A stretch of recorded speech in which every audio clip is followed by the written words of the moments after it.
Because nationalism is not the flipping reason we're born. Like, people lose track of what we are. Anyone who gets so caught up on like flying their flag, I don't care. And I'd apply this to anyone, like whether it's Palestinian flag, British flag, Israeli flag, whatever. I think the urge should be for all of us to think a bit deeper than that. Are we really saying that the highest calling of our life during that period that we're here should be to fight for national borders, which is really about geography?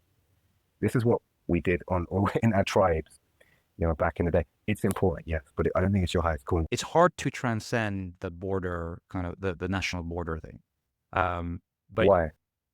because I think there's a bigger thing than nationality. It's humanity. We need to connect as humans. Exactly. And that's I think, more beautiful thing to be able to do.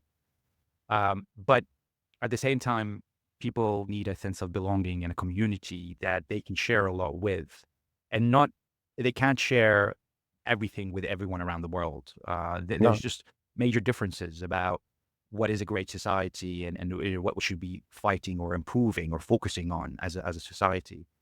And so there are going to be differences, yeah, and people want to know that I trust my community because we're working together to create something beautiful. That's the issue.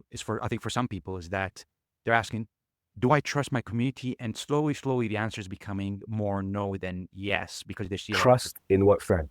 What do you mean? trust in sense of we're working together to create something that we believe is the best for society, that's aligned. Well, that's exactly, I agree with you. And maybe this is what I should have said in my answer. I should have integrated it into my answer. What I'm talking about is the global vision of all of humanity being interconnected. If I try and extend I go to flipping some drug cartel in El Salvador and say, hey, my brother humanity, that's not going to work because he doesn't see it that way. Yeah. So you have to all agree. I do think it is possible to arrive at this place of unity in diversity.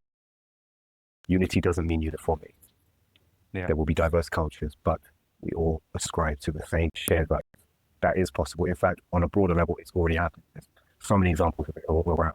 The general liberal-minded everyday Muslim and the general liberal-minded everyday Christian, they can be friends, and they are all around this country. Yeah. It happens all the time. Yeah. So it's not like an alien concept. I know people want to invoke the rivers of blood speech, and people like to think in dramatic terms. It's very cinematic, and it gets certain people who feel lost and angry to feel like crusaders for some revolution when they think in terms of blood and dark and light. Yeah. But it's really not like that.